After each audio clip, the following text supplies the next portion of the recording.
Okay, streaming software says we're live both on YouTube and on Facebook.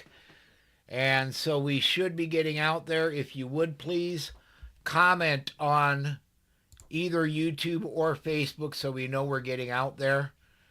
And we'll get flying here in just a second. I need to pop this guy into a window like this and put this one up here. And Give me about half a second. okay, I'll give you as long as you need. While she's gone, I can do this. I like balls though, so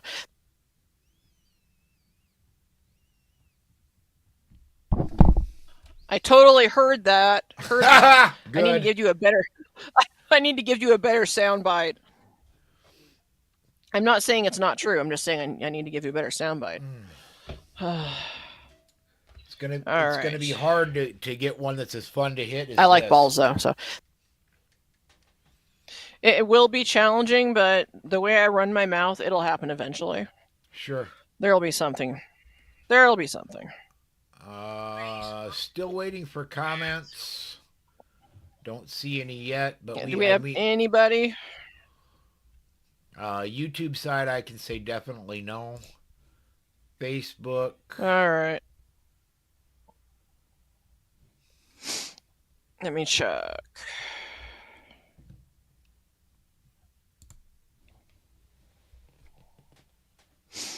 I told her I would send her that. I posted it. We got no engagement. I mean, we've been getting engagement, and for some reason, it makes me wonder if me using the words that I did was a problem.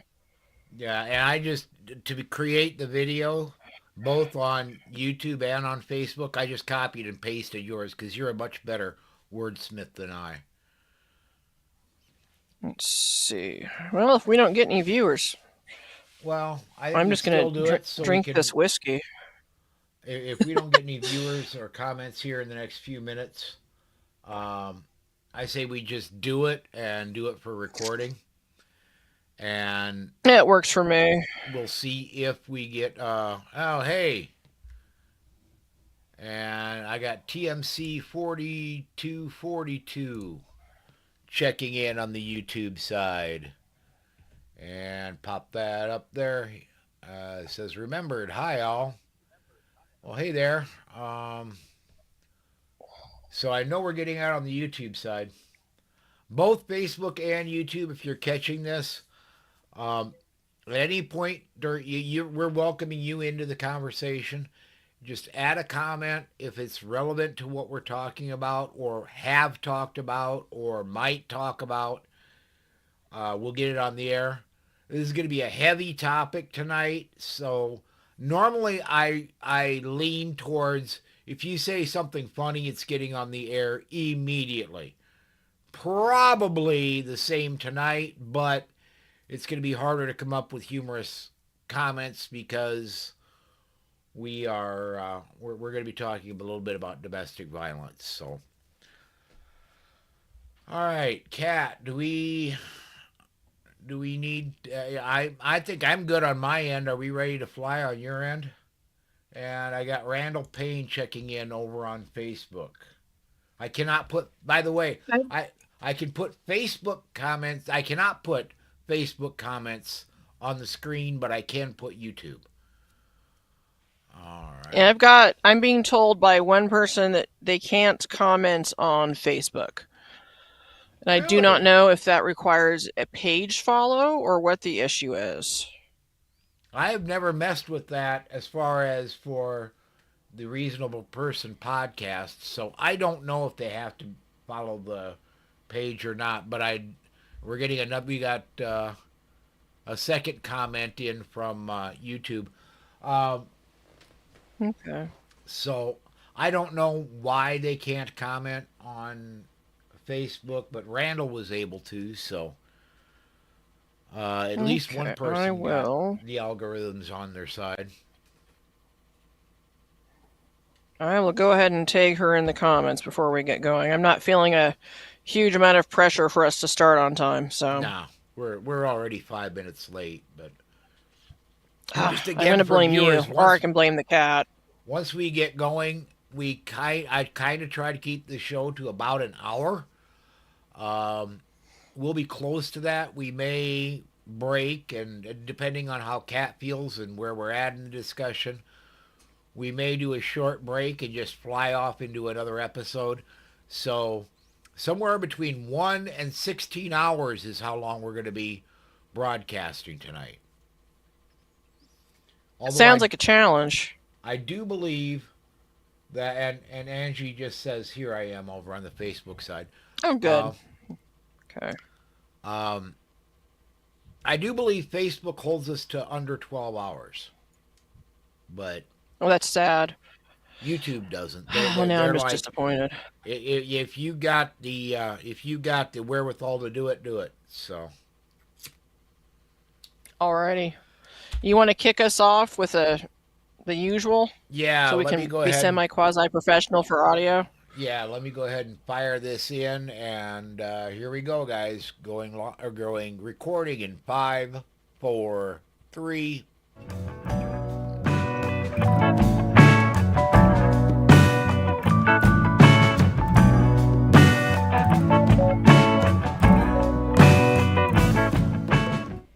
Hey, everybody, welcome to another episode of the Reasonable Person Podcast.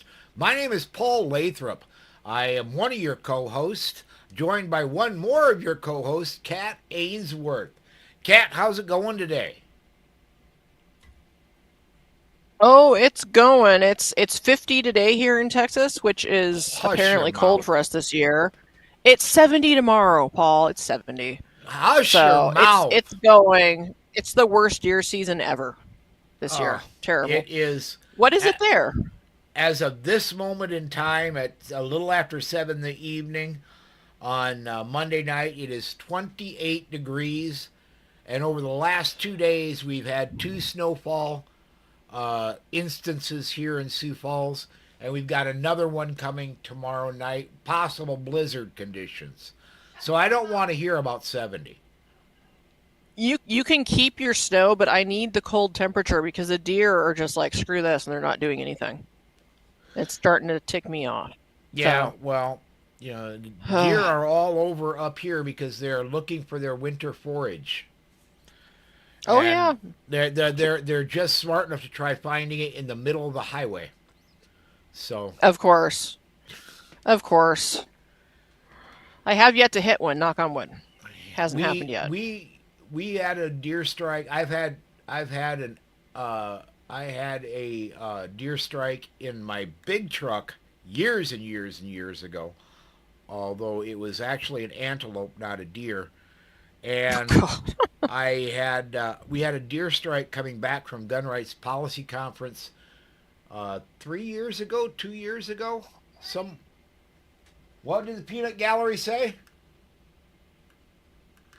Uh, 3, I believe it was. I've got headphones on. It was 3. Okay.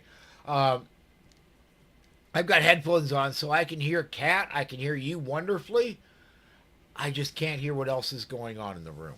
In the rooms. Anyway, let's go ahead and kick off tonight's uh, let's go ahead and kick off tonight's subject. And this is going to be we discussed this a little bit pre-show, but it's going to be a heavy topic tonight. Tonight we're going to be talking about domestic violence. And Kat, yeah, you worded it wonderfully when you wrote up the uh, promotion for tonight's show. It's 2025, yet this still hangs around.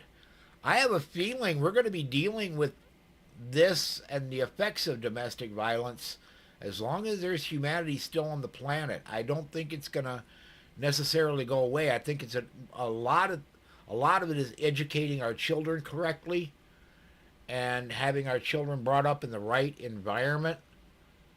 Um, but I'm coming at this from I've not dealt with this in adulthood. I don't know very much about it. So uh, let me because we're talking about deer, or we were a second ago. Let me get this comment up here real quick.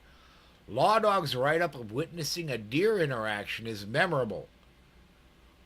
Oh I'm not boy, fr- I'll I'm have to not ask familiar him. with it. Yeah, He's got some crazy stories yeah. for So sure. And out here, they're all over the roads, so they're willing to suicide themselves in front of my truck, but they don't want to go in my freezer apparently. So yeah, well, just they're idiot. On topic, yeah. Paul, Let's. when did we do this last? Or really, it was the first time I'd ever talked about it publicly. I want to say it's been 7 years, I want to say but I'm it's not been 8. positive. I want to say it's been 8 was 8. it? Was it? I want to. I think so. Okay. Yeah. And when we're off camera and off live, I'll tell you why I think it's 8. But I'm pretty sure it was Okay. 8. Yeah, I think it might have been 2017, and then we ran with it. I want to say it was New Year's Eve. So you may be That right. It could. may be 8. Yeah, that could be. Um, It feels more recent. It does. Back then was a different situation, and I'm going to preface this now with we'll probably handle comments a little differently than normal. So if you have comments, hold tight. If Paul thinks there's something really imperative or on YouTube or I see something on Facebook, I'll hit the pause button. Otherwise, parts of this will do better if they all get said before we run into comments on this. And I'm going to approach it differently than I did 8 years ago. 8 years ago, the first time I spoke about this publicly, I wish we had a copy of that. We don't. Back then, I told my daughter Grace, who was, 8 years, 14 at the time, 14, 15, that if she ever wanted to listen to it, she could. It would be out there. And but I also knew it was a little ugly because this is her biological father that most of this is about. And it wasn't until Paul, I told you about it at the time, I believe a month ago, give or take. She finally wanted to listen to it. And we don't have a copy. I probably have one somewhere. I can't find it. So we thought we would do it again. And it's probably good because we can run through it from a different perspective. So, Paul, do you want to throw anything out there before I just launch into this? yeah, I do, and that is this, and the internet is forever, except for podcasters. Because if you quit paying for distribution, they erase your files. And when I walked away from doing Polite Society, I thought I was after about 6 months. I thought I was done forever, and so I quit paying for distribution. I quit paying Libsyn, and when that happened, we weren't broadcasting live at the time, or YouTube would have kept it forever. But when I quit broadcasting, uh, it went away. So that's Yeah, why and I that happened. and I don't think we would have done that one live anyway because 8 years ago, me deciding it was time to talk about it was a big deal, and Well, it's still a big deal now. I'm not going to yeah, lie, but since that podcast, which became the impetus to get me to talk about it regularly, I've talked about it a lot, written a lot of articles about it, because I think it helps for people to hear it, and there's several reasons for that. is One it reason is that you're. Go ahead. Yeah. is it? I'm thinking it may be. I want to say the word is cathartic for you as well. It may have helped No, you. not really. Honestly, um, I went to therapy Hmm. after mine, I which made a difference, and less cathartic, more I realized I could actually help people by talking about it and being less ashamed because this is not where I was going to start the topic, but what the heck?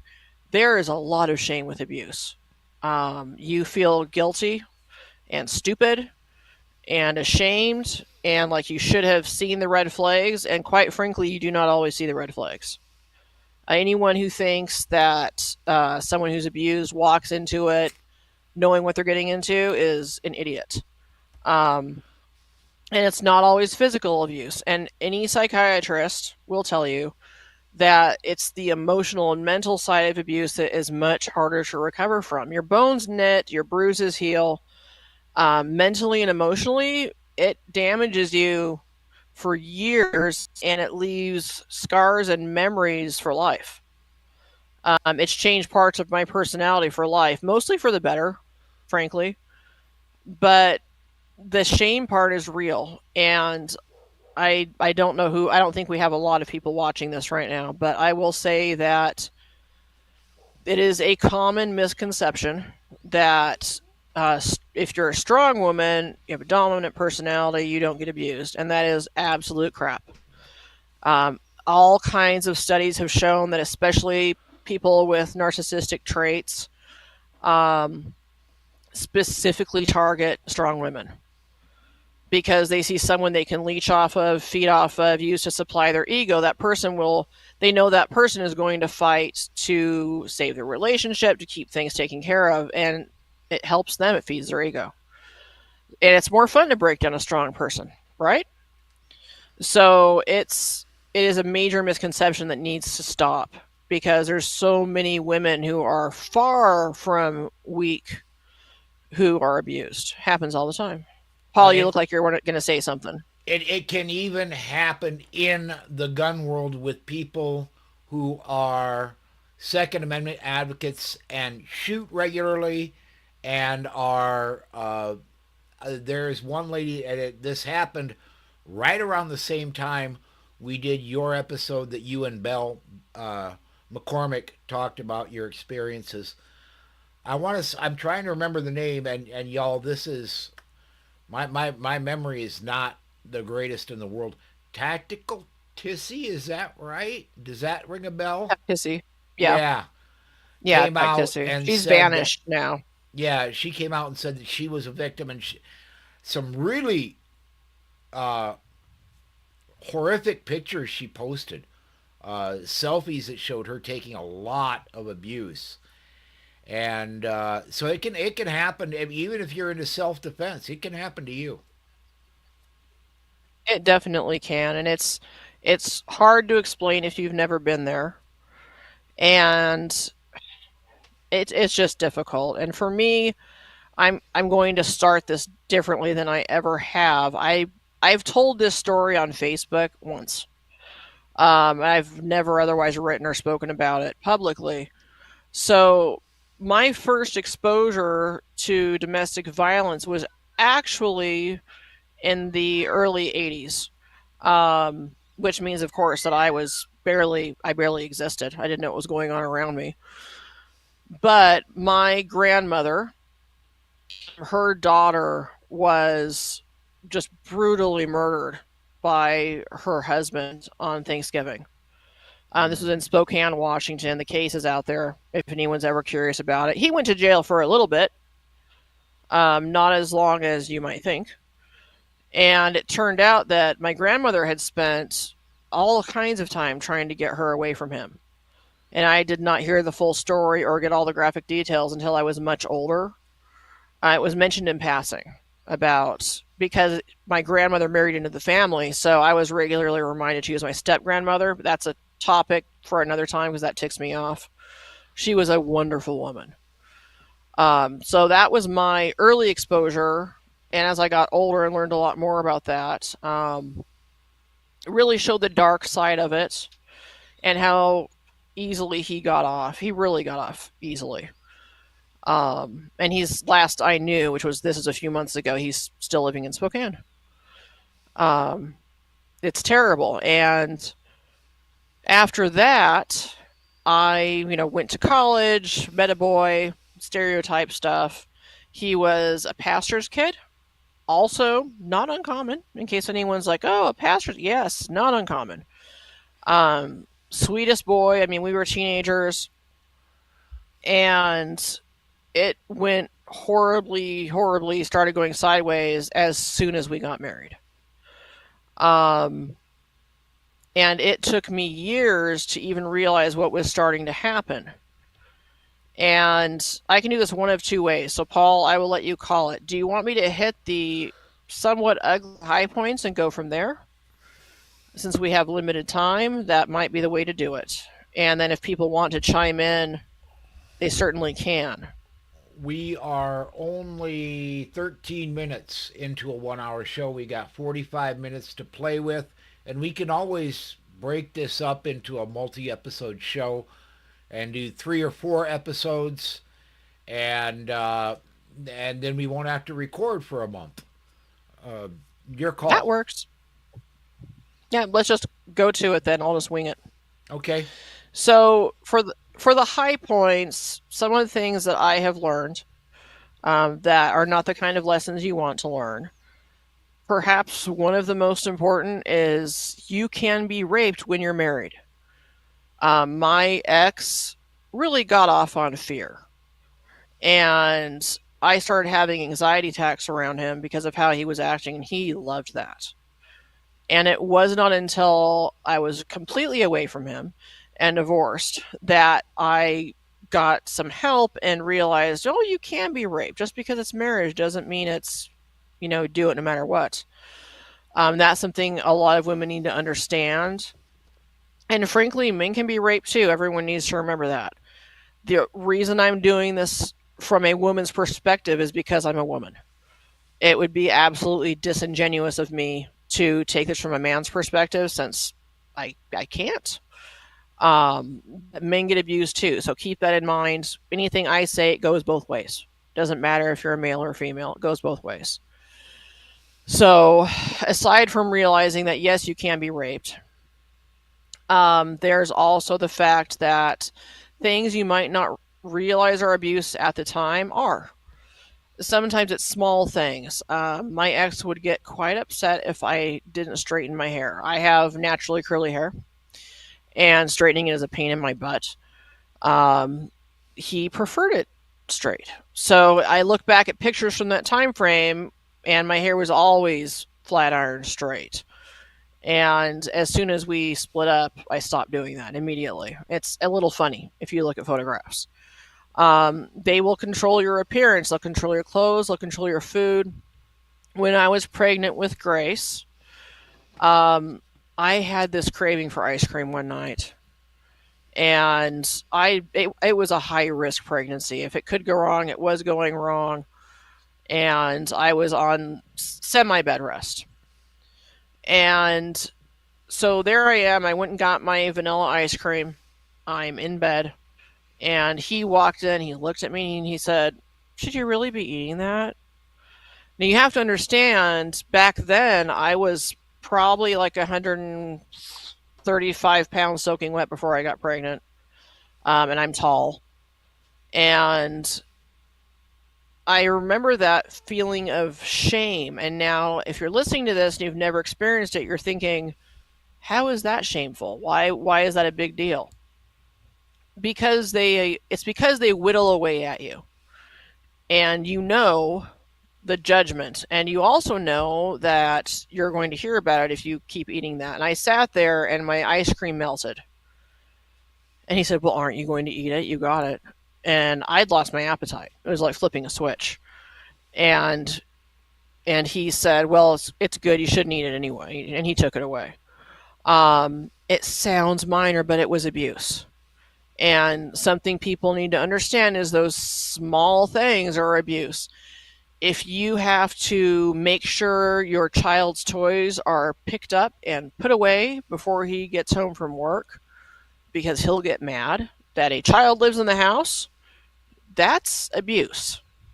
If you are moving the dog toys out of the way because that will be a problem.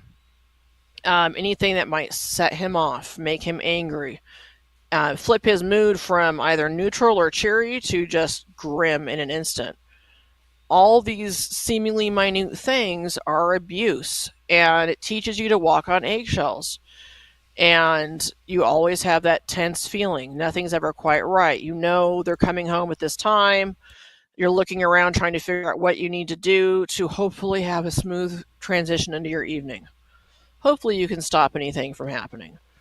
Um, so that also. And then, of course, there's the cheating, and mine did not discriminate between genders.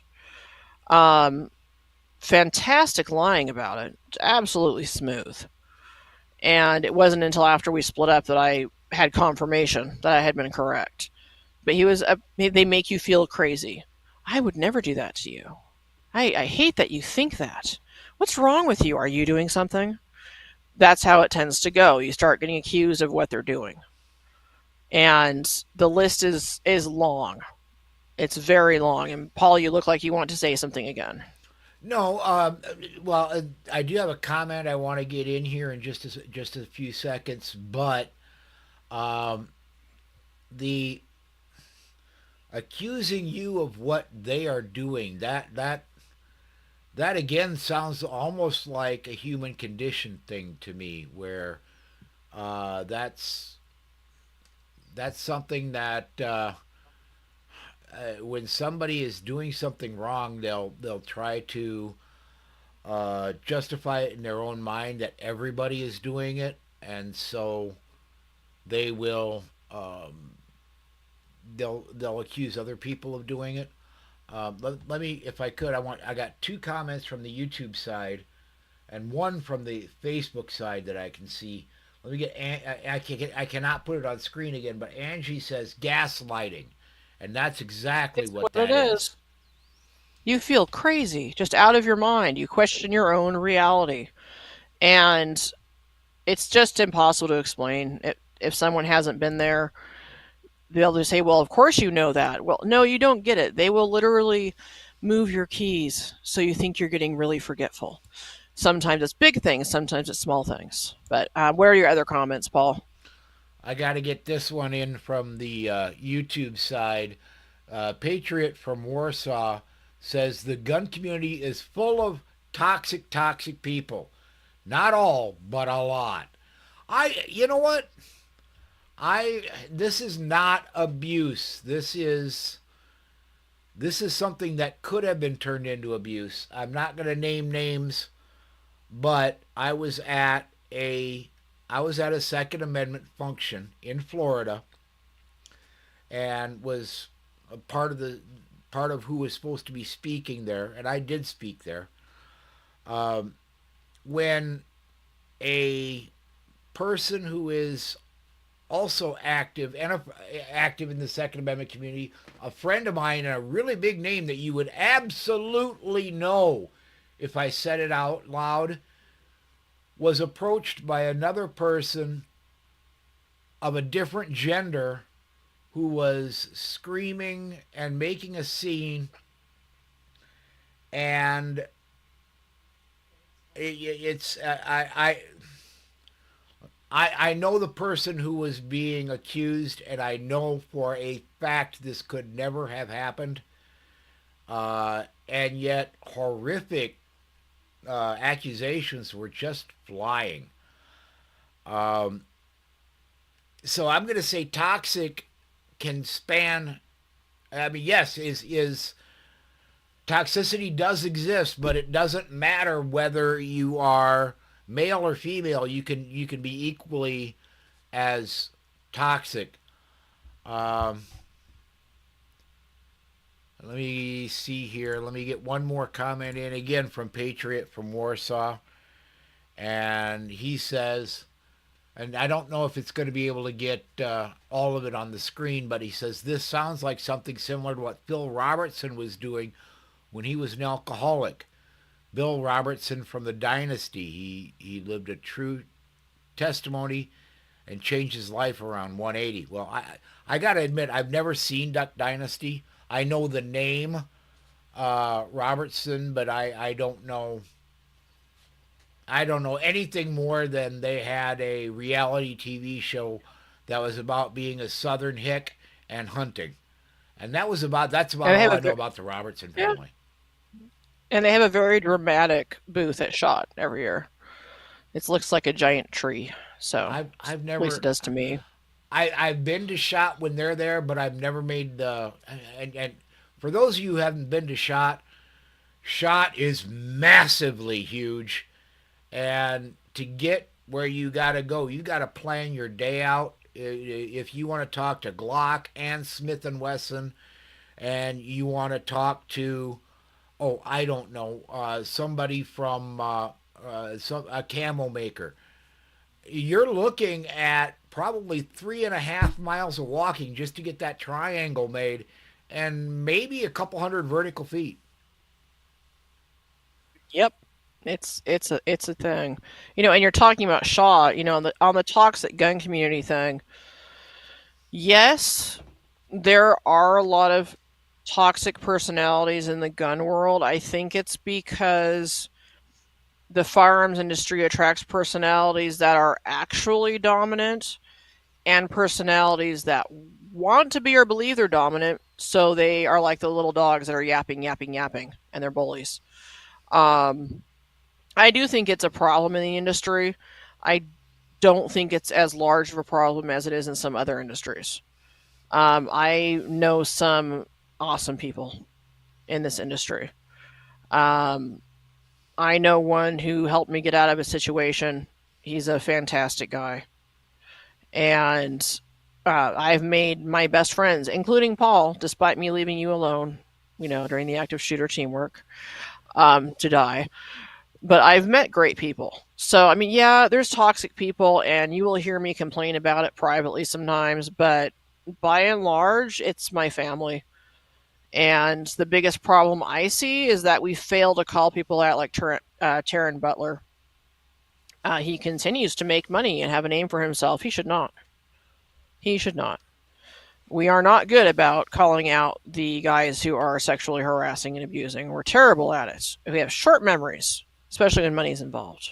So, However, should somebody have a grip that is not 100% exactly the way another person thinks it is on the handgun, they will openly rip them to shreds. or no visible ear pro or eye pro in a staged picture for a freaking gun review. I love that. Where's your eye pro? Well, I'm just standing here with a camera. So, yeah, anyway. Also on the alcoholic side, that's actually an interesting point because my ex um was not an alcoholic, obviously, when we got together. Did have a giant freaking red flag that I'll get to in a minute that I completely missed when it happened because we were teenagers. And in hindsight, I realized there's something there I don't know about to this day. I don't know. Um, but mine started drinking. I have to think about this now. And I don't mean social drinking or anything. I mean like hiding heavily drinking. Um, I want to say it was right after Grace was born. And I left town for my college roommate's wedding. I was gone for, I think it was like 6 days. And came back, and it was like a turning point. He'd gotten much worse. Um, and I still didn't fully realize what was going on, but despite that, everything snowballed from there, and I finally got away from him. But my point is that when we split up, I went to bag up his stuff. I looked under the bed, and I am not a dirty person. I like a clean house. Can't relax if it's not clean. That's just a me thing. And under the bed was full of empty wine and vodka bottles. And somewhere I've got the pictures in storage because I kept court documents until I wanted Grace to become a legal adult, and now she is. Um, there were dozens, and so he was hardcore drinking at a level I did not realize. He was a great functional alcoholic, um, but he didn't stop. Once we split up, he started doing harder and harder drugs, and um, I learned from his second wife that at that stage he liked to get super drunk and do some sort of drugs. She came home from work one day because he was habitually unemployed. He got fired a lot when we were together too. Remember, pastor's kid got married as teenagers at a freaking Bible college. Um, so he got drunk, did whatever he was going to do. She comes home. He's got porn blasting on their big screen TV. He is blackout drunk. Has I'm trying to figure out what curse words I'm allowed to use. Has evacuated his bowels on himself, laying on the floor. Now they had two little girls, so Grace's half sisters, and I want to say they were about 3 and 4 at the time.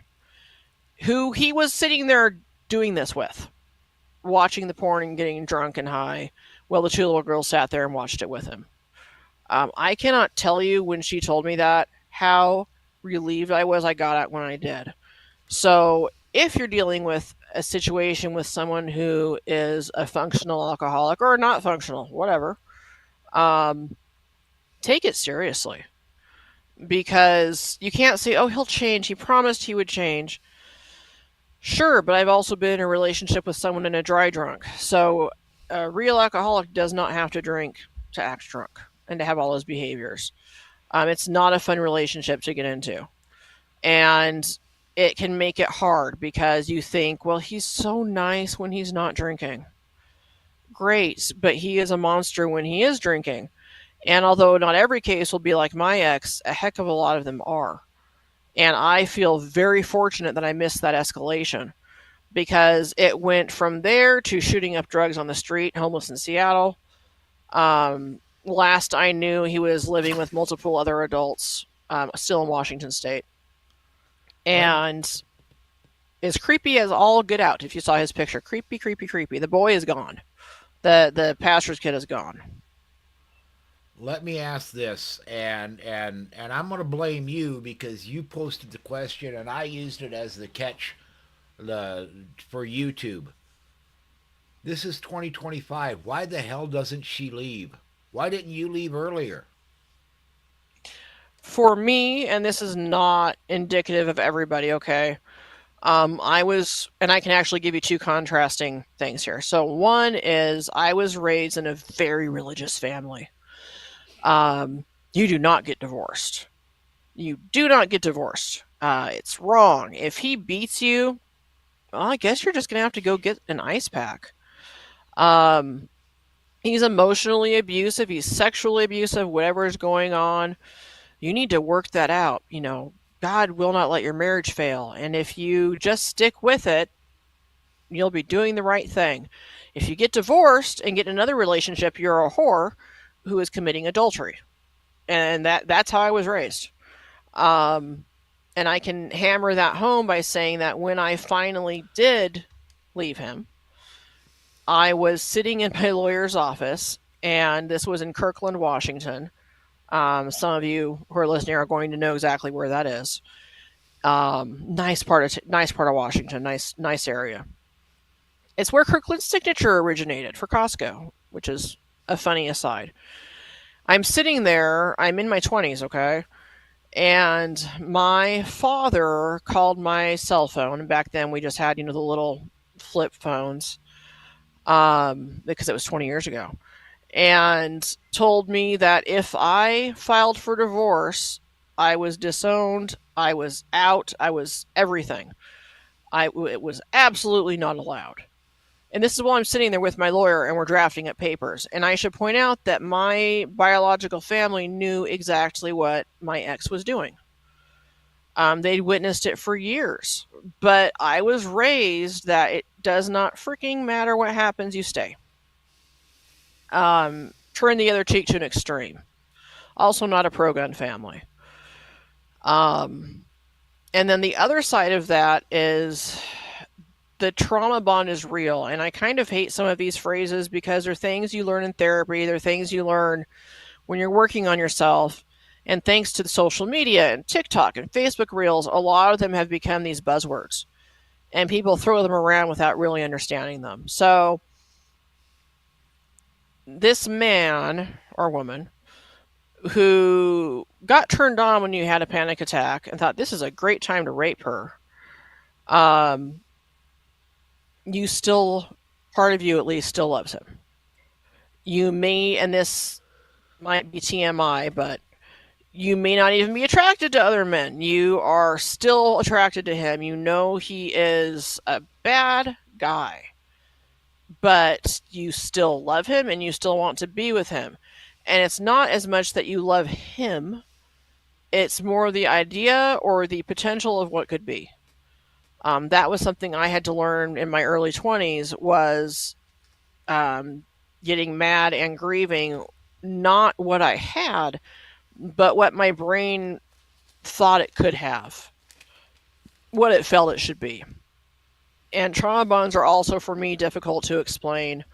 They're kind of embarrassing, but it's a real issue, and it's very hard to leave someone when you still love them.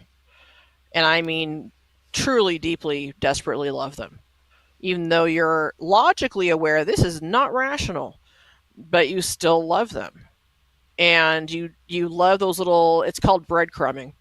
You love those little moments where they give you just the right kind of attention or enough attention to string you along. And it's a very predictable behavior in abusive people. I say people because it's women too. Um, the other side of that, aside from the religious aspect and the trauma bond, is that with the exception of horribly physically abusive cases, um, this abuse is frequently like being the proverbial frog in the pot of water. And it doesn't start that way. It starts out with the love bombing and all the attention. And where did this man come from? He seems so ideal and perfect. And he likes the same things you do, wants to do the stuff you like to do, which, by the way, is intentional, ladies, if it's an abusive man, or guys, if it's an abusive woman. They don't really like the same stuff that you do as a general rule. They're just, they create an artificial bond very quickly. And this is also very common. So they get that bond going, and you're the frog in the boiling water. The temperature slowly goes up. They slowly start picking away at you, and I wouldn't say you don't notice, but you almost don't for a while. And it could be years later that you realize how bizarre and abusive something was. And I will flip this away from domestic violence and say that um, when I was a kid, um, the way I was raised actually encouraged my brain to work this way with the whole frog in the pot of boiling water thing. To think, well, this is normal. This isn't that unusual, because I have random memories to this day of growing up, and I'll stop and sometimes I'll say something to my best friend Rachel. I'll text her and be like, "Is this normal? I have this memory," or I'll know on my own, that was not normal. That was messed up, and it happens for years after the fact because your brain's been rewired by the abuse. Your brain has been rewired. Totally suggest therapy and staying out of relationships while you work on yourself. Um, I didn't try to remarry for over a decade. So it's a lot, and it changes who you are as a person. For me, it changed my entire career. I ended up in a whole new career, and I don't regret that one bit. Sometimes it annoys me because I have to admit I am the stereotype. I am the woman who was abused and got a gun. Fortunately for me, my ex, at least back then, was deathly afraid of guns, so that was helpful. But Paul, you look like you've got something.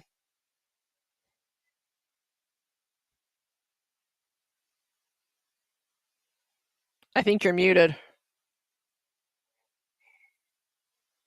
I was, because I didn't want my lighting a cigarette to get over the microphone. But I want to get a comment. Patriot from Warsaw has made several comments.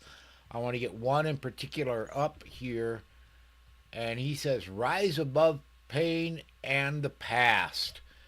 Um, there's also some religious comments up there. I'm gonna say personally, Anyone's welcome to fight me over it, so put them up. Let's see them. no, Some of the it's religious comments. we'll get to it in just a second. But personally, I'm going to say, if you have a personal relationship with God, okay, cool. Um, I have a major, huge problem, not with being spiritual. I have a huge problem with religious people. I have major problems with churches. Um, and I am not going to push anybody to go see a priest, go see a pastor or a rabbi. I'm not going to ever suggest that. All you got to do is type in Catholic priest in Google, and you can friggin' see why. I say that as somebody who was born and raised in the Catholic Church. Draw from that what you will. Um, and I'll say this as a uh, I'm still a Christian. I still believe in God. I still believe in Christ. I just don't believe He acts through the church. So let's. I'm sorry, and I wasn't about. I didn't want to make this about me. It's not. No, I can't just be the only one talking either. So, Um, what comments did we get? well, let me scroll back because I got a stream of them from Patriot from Warsaw who does have some good things to say. Get this one up here to start with. When it comes to addiction and even other bad examples, even substance abuse, it's because people are usually and sometimes are dealing with pain and would rather not talk about when I can be helped.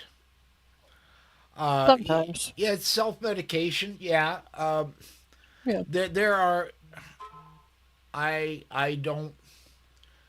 I just got a text from the other room. Easy, big guy. um, I'm gonna jump to one other comment from him. Every person has a story. Yeah, that's absolutely true. Um, alcohol. I'm not going to speak for your ex-husband. I don't know him. I've never met him. He was history long before you and I ever met.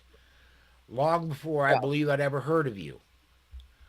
Um, and but the alcoholism and honestly the abuse could have been a reaction to a trauma he had experienced in the past. Who knows? That doesn't affect your relationship with him. He still needed to treat you right, and that was a failing on his part. It is. I think you get to a point in your life where you are a big boy or a big girl and you take responsibility for your actions. Blaming your parents or the trauma of your childhood. Dude, let me tell you, I've got trauma.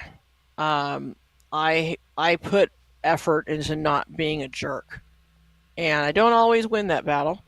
But I put effort into it, Preach! and Right there you with you. know, I run my mouth on religion. I was raised in a situation that showed me what it's like to grow up when you're abused by the church. That is something a lot of people don't understand and find offensive because their experience has been so good. And that's certainly true. There are good churches. There are good experiences. I know that. Mine was not. One of the people that who will probably always be a favorite of mine in the firearms industry who helped me through some things was John Correa. And he was a pastor before he started doing all this full time. I really like him. He's a good guy, and he's not afraid to tell it like it is. Um, there's good people in the church world. There's good churches. There's good church families, but it is really common for it to get cult-like and bad and abusive. Not uncommon at all. There's too many of us out there with these stories. Too many. I want to get a comment from the Facebook side, and I've got that on a much smaller screen off to my left, so I got to lean in. So if I go out of focus, that's why. Julie on the Facebook side says because even good people have days, so it's not crazy to give one to give someone a bit of slack for a bad day. So when is it not just a bad day? And that's a great question, Kat. When it's a pattern of behavior, it's not just a bad day. And I'm not talking about a pattern of behavior like, well, he had 3 bad days and 30 good ones. No, the pattern tends to speed up. There ends up being more bad days than good. They're very charismatic. They're well liked and friendly in public. At home, their temper and their mood can flip just like flipping a switch. Totally unpredictable. But it's the pattern of behavior. It's not a short bad time. It's a negative pattern of behavior combined with a total unwillingness to either get help and stick to it or even admit there's a problem to begin with. Everything is the blame is shifted onto you. You bear the responsibility physically, mentally, emotionally, financially, whatever. You're taking all that load, and it's all your fault. And they can be really sneaky about how they make it your fault. They're not necessarily coming out and saying, "Well, you did this," but they are very good at twisting it into that, and you start questioning your reality. So it is the pattern that you're looking for. And you have to understand it's not all physical and that the mental side of abuse is serious. I think in a lot of ways it's worse, and people might get mad at me for saying that, but the mental side is it's less cut and dry to notice and follow through on than the physical side. If you hit me, obviously I'm gone. That's not going to end well. But if it's a little bit of the gaslighting and the emotional abuse, and it's that slow progression and escalation of incidents, that's harder. And so it can Absolutely. be hard to recognize. I want to get this one in from Patriot from Warsaw, and I'm glad he didn't take my little mini rant and take it personally and take off, because this is great. He says the best thing when as people we can be a light to others, treat people how you want to be treated. The golden rule. Um, I I have tried my adult life, especially since I became involved in the firearms world. I have patterned my life as how would I want to be treated were I in this situation? How how could I make this situation good for everybody? And that's the way I try to act. I'm right with you, Kat. I don't. I have gremlins in my past. I have a extremely short temper that I have worked on my entire adult life. It is somewhat longer now, but it can be reached. Um, I'm not a saint. I'm not always the greatest person, but I do try to live my life by the golden rule. Treat everybody with respect until they have proven to you they do not deserve that respect, and try and treat them the way you would want to be treated yourself. Yeah. I agree for the most part. Obviously, you treat others as you want to be treated. Same thing I've taught my kids. On the flip side of that are the two somewhat cliche quotes that I agree with. That is, always be nice until it's time not to be nice. Love that movie quote. Um, it's just you don't be nice when you're getting your face kicked in. And a lot of the churches specifically will teach you that you still be nice then. No, you don't. Absolutely not. Um, the other one is when someone tells you who they are, believe them the first time. And that one tends to be more of a hindsight issue. But, and this circles back to what we were talking about at the beginning of the show, there was a weird red flag with my ex that I missed for years. And it wasn't until we'd split up that I realized it was there. Um, when we were in college, he had this roommate whose name was Tim. And I have actually considered looking for Tim just because I want this question answered so badly. It's one of those things you're curious about. So they became a campus sensation. because one night in the dorm, and all I remember was that it was in the fall. We were not dating yet. We didn't even know each other than in passing. And all I know is that something happened, and Tim beat the ever living crap out of him, put him in the hospital. Um, Now that I have the experience back then, especially the girls, of course. Oh no! Oh God, poor guy! How terrible! Tim's obviously a psycho. But I point out in hindsight, wait a minute, Tim didn't get charged with anything. Um, and obviously there were police involved because it was a real beating. Um, and now I look back and I see that, and I'm like, I can see why he probably got his butt kicked. I can see him the things he would do to the wrong person, especially a man, well, young man. They were probably 17, 18 at the time, but I can see it now. So sometimes those showing you who they are moments, you don't get them till later. And you're like, oh man, yep, there it is. I want to get to. I want to reference a quote that is often used that I do not agree with at all, and then I want to bring in a comment.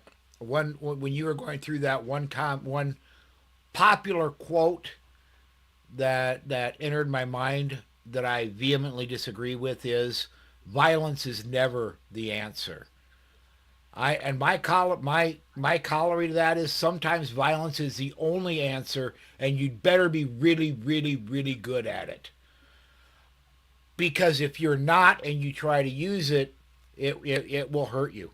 Um, I'm going to get this comment up here from Very Mad Mike, and that's what brought this to mind. Very Mad Mike made the comment, "Never turn the other cheek," and Patriot from Warsaw said, "Also, trust and respect is earned." Honest, yes, 100% agreed on that. Thank goodness I'm no longer in the dating world. I left that world many years ago. But yeah, it's uh, I'm going to draw it to trust and respect is earned in every facet of life. Uh, Employment, friendship. Uh, don't just jump in and say, I met this guy. We went out, we met at the range. He's a great shooting buddy. Okay, but you're not inviting him over for dinner the second day after you've seen him, are you? Unless you're armed yourself the entire time. I just don't jump is what I'm trying to say. Jumping is never the answer. Um, what do you think? I kind of shot my wad there. I think, personally, that I don't really want to throw another cliche quote out there. I became and taught myself and trained from some great guys to become well versed in violence because was visited upon me. Violence is absolutely the answer sometimes. And there's a joke out there, violence is always the answer. It just depends on the question. Not entirely wrong. Not entirely wrong. You say it kind of tongue in cheek, but it's not entirely wrong. Um, my final straw with my ex was, and Grace was a toddler, and she swears she has no memory of this, but the thing she went to therapy for down the road, and some of the memories she came back to me with, I hated to do it, but I'd be like, that happened. Like, I'm sorry that happened. It's not just some nightmare you had that you talked to your therapist about. It happened. Um, and this is going to sound so innocuous to a lot of people, but I was um, standing by the changing table. I was holding her. I can no longer remember if he had just gotten back from work or not. And we were having an argument over something. And I again can't remember that. What I do remember is that he decided that he should have Grace. And so he went to physically take her from me. She didn't want him to. So she leaned back and struggled against it. He snatched her out of my arms and shoved me down in the process. And for some reason, as anyone who's experienced this will get this, as innocuous as it sounds, well, you're not hurt. No, I wasn't. But something clicked in my head, and that happens for a lot of us. You'll have these giant events, these huge events, and you look back and the shame will drown you. But it will be something seemingly minor and it clicks. And you're like, well, I'm done. He's a horrible person. I think for me, it was because of Grace. I didn't want her to grow up with that. And my whole life, I have been the kind of person that loves to do research and know everything about these topics. And I remember when she was a baby, I read this article that said that child psychologists agreed that if you're going to get divorced, do it before, when they're tiny, before they hit the age of 3. This was obviously many years ago because she's about to turn 23. But that stuck with me. I thought, well, I don't want her damaged. And then I realized the fact that you're questioning if she's being damaged is kind of, a warning sign, you idiot. And I wanted to get her out, and I wanted to keep her safe. I did not get her out fast enough. You'd be surprised in those formative years what sticks. And that is one of my everlasting shame things to this day. And she is a good kid. She is a 5th-year senior at MSU here in Texas. She's gifted. I mean, ridiculously gifted artistically. She took a 5th year because of multiple majors and minors because she's crazy and type A personality. She turned out amazing just despite everything. And I am proud of her. But one of the things that got me to leave, or the biggest thing, was her. I realized what I was showing her, what she was being exposed to. And then you run that down a few years and find out what my ex became with her half sisters, and you can be horrified. I have worse stories than that one. Well, And and go ahead, Paul. let's break that out a little bit, and I want to very soon make our left turn and talk about the other topic we talked about talking about tonight. But a lot of this, and the reason I say this is a problem that's going to be with us for a very long time, probably as long as there's humanity, is a lot of this is generational. If you lived through abuse as a child, it is extremely hard to break that cycle when your own children come around, or when you're around other children. So, I mean, kudos for getting Grace out of that situation. And I got to get this. This just popped. I got to get this comment up from Angeline Adams, 1741. Kudos to you, Kat. You're an amazing mom. Um, Thank you. I don't feel like one a lot of the time, but but it's again, it's the breaking, the making sure that Grace was removed from that cycle as much as she could be. You don't want male children seeing the abuse side, because then they think that's how dads treat moms. You yeah, don't want the same thing for the female. You don't want your little girl seeing that, because they think that's okay for their chosen mate to do that to them. No, it's not okay. It never has been okay. It never will be okay. And we need to do a better job of teaching our children that. we do. And there's a lot of people who say, "Oh, you stay for the kids." Are you kidding me? That's actually the reason you leave. You leave for the kids. You don't stay for the kids. And I could go into a whole other thing, Paul. I think we're looking at a second episode, I think you're maybe right. in a week or so. See what our availability is. I think you're right. Um, Um, I do because want I have a lot of things in my head I would like to get out there, including how to create an escape plan. because I it's far higher risk than people realize.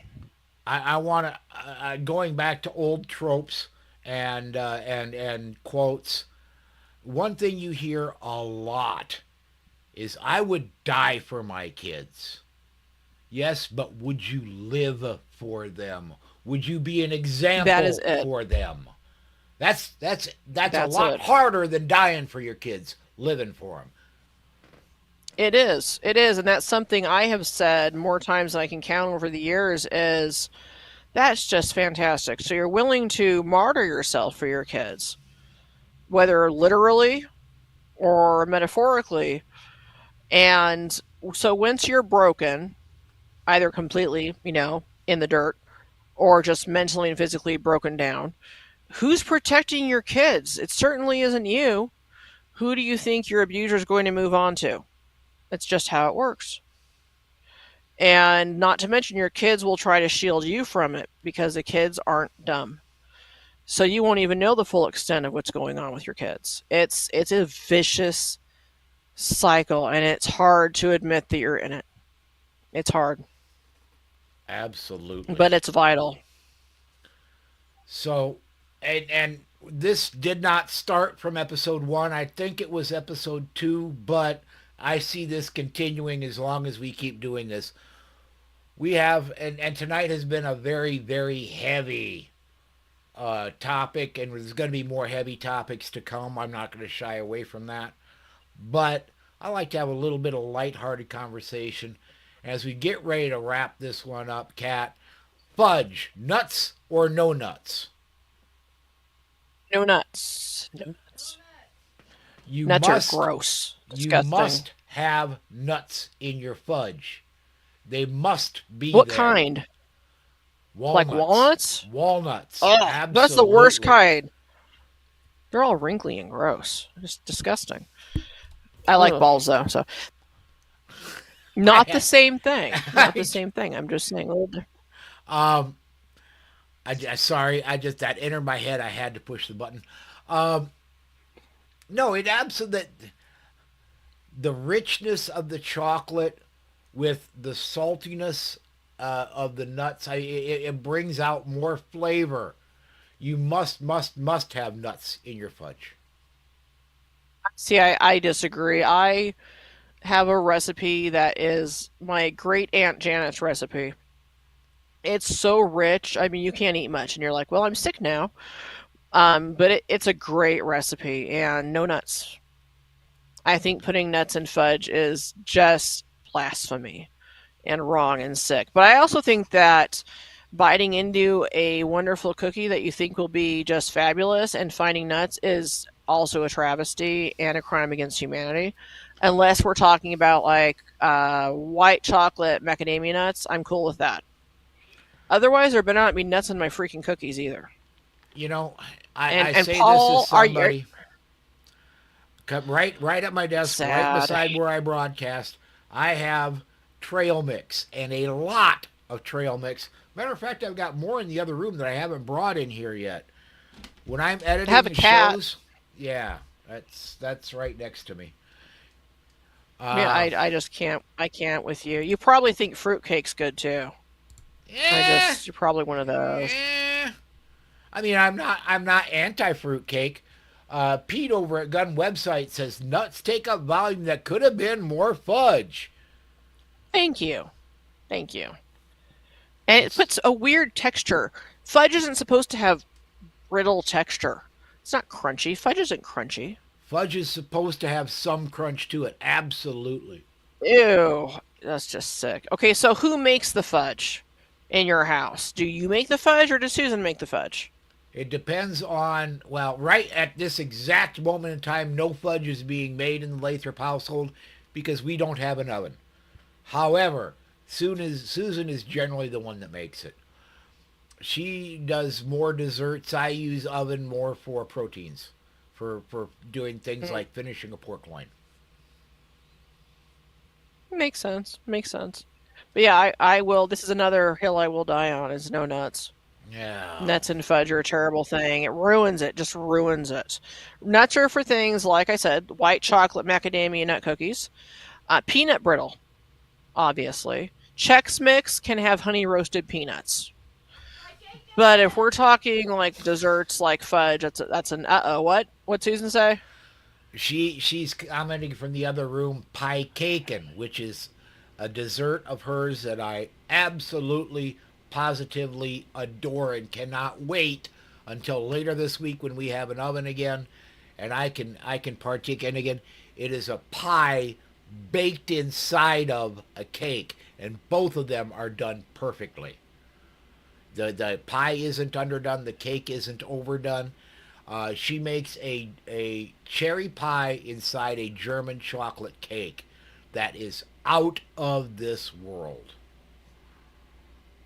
She also makes that fireball Yeah, one that the fireball tarts. I've got to get that. I've got to get that recipe at some point.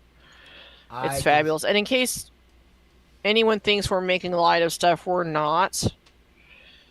But if you don't find something to be lighthearted about, you're gonna go crazy. Take my word for it. And people Absolutely. wonder why I have such an obscenely dark sense of humor, and it's darker than most people realize. Probably started back with all the emergency medicine stuff, but also it's a coping mechanism. And I don't say that facetiously at all. It's a coping mechanism, and you do have to find something that makes whatever you're dealing with or have dealt with easier to stomach and get through.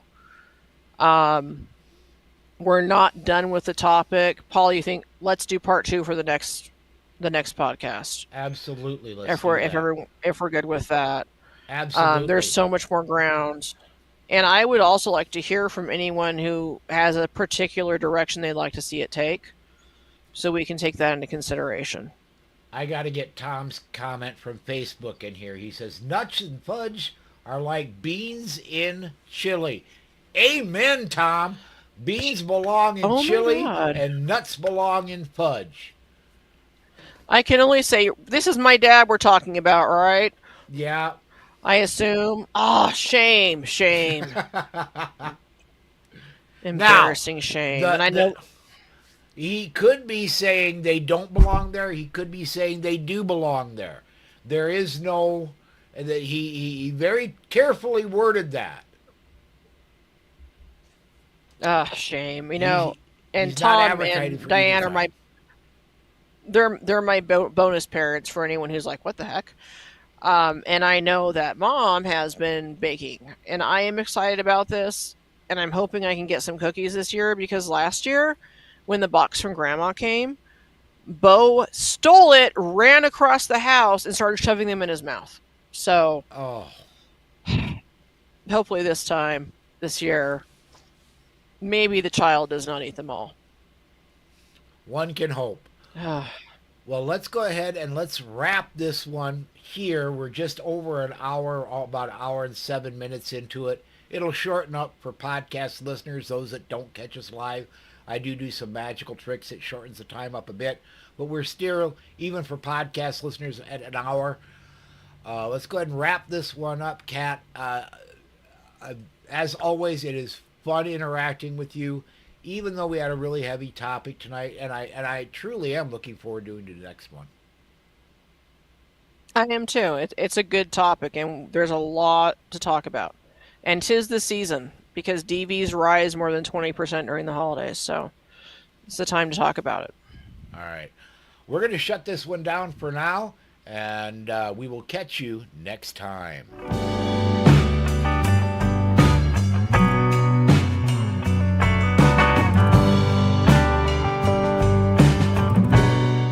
Okay, special. This is we're I'm leaving us live up on Facebook and YouTube for this moment. Okay. Do we want to just re-rack and do another episode right now? I think I almost hate to ask you this while we're still live on Facebook, but you said you can do Friday night, right? No, this coming Friday. Well, let me look just a minute. I have to pull up my calendar. Calendar. Friday the 12th. That particular day, I work 10 a.m. to 7 p.m., so it would be a little bit later.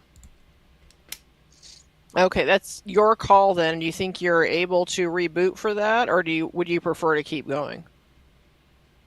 I'm good either way. You and I interact well enough on mic and on camera that we could we could fire one off now, and I think it'd be okay.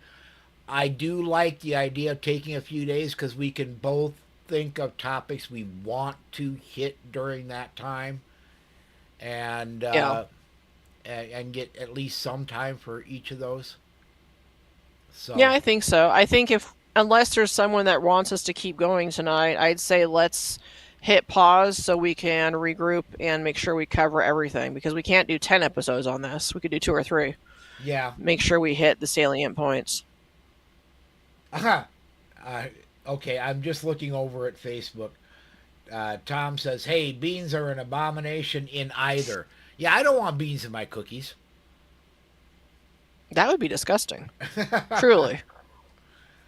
uh, so yeah, if you're watching us live, let us know real quick if you want us to keep on this topic. And I do have I got an old fallback for our fun discussion if we do I've continue got a tonight. I got This a is sound of pigs eating my food. Jerks. uh, My camera feeds to my phone, my trail camera. ah if we go on and we do another if we do another one right now, and even if we do, we can hold this and use it the next time. But just got a comment that it's from Angeline. I think it's good for everybody to regroup. That was a lot, but so good. Um, but yeah, We can let's. definitely regroup. It's a Uh, hard topic. It's, Paul, when we talked about this 8 years ago, that was hard. It was a big deal for me. It still is. mm-hmm.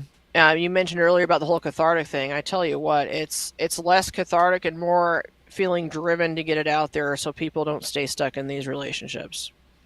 Get out is what it comes down to. Do what is But best. that's why Do what I is think an best for you. escape episode's a good idea Yeah. because an escape is not it sounds like it's not ever instantaneous. Can't be. Not even safe to do it that way. Almost never. So maybe we could do the escape plan next, but maybe not. We can probably figure that out before Friday night. And I Are definitely we want thinking to. 8 Central Friday, Yeah, because I can set or it is eight up, Central too late? and the problem. I think a major problem why we didn't have a lot of live viewers tonight is I set this up 2 hours before we went live. I can set up the our next recording Friday night. I can set that up as soon as we take this one down. As soon as I hit end broadcast on my button over here, we can take that one live. I can set that one up to go live next, and we'll have 5 days to promote it, or 4 days to Okay. promote it. Yeah, let's do that. That would probably help because I think our viewers were pretty low. Plus, it's a Monday night, It is, so and yeah, I think there's a Monday night football game tonight. I don't know. I'm not unless the Vikings are playing. I don't pay attention to who plays on Monday night. I will always love the Seahawks. Say what you will, doesn't matter where I live. And the Cowboys suck. I'm sorry, they suck. I'll agree with you on that. I don't. I got two teams: the Vikings and whoever is playing the Packers, with a close third to whoever's playing the Cowboys. Yeah, I hate the Packers too. I hate the Bears too. Terrible, awful. Um, Not that I have opinions, but and honestly, the Vikings are having a horrible season this year. They are not going to make the playoffs no matter what happens. I'm sure. Um, so but I still enjoy watching. Yeah, I swore off football for a long time, but it is entertaining. Yeah, the it people, is.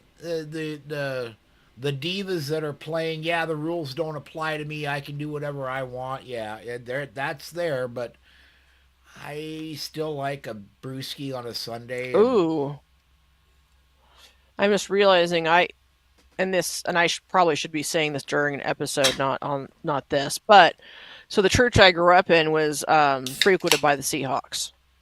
I am sure it still is. I have a couple of very relevant stories about some of the football players. Very Okay. relevant. We'll have to save those for next time. All right. Well, I got a couple notes here. I'm going to go ahead and I'm going to reach over. Thank you, everybody that has been watching. I'm going to go ahead and take the streams down. But thank you for everybody that's been watching. Thank you for everybody that's been commenting. Come join us Friday night, 8 p.m. Central Time, the only time zone that matters. I haven't been able to break that one out in a while. And we'll see you then. Thanks again, everybody. And one more button I got to come over here and click.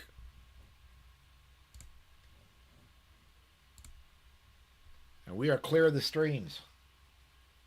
How many viewers did we even get on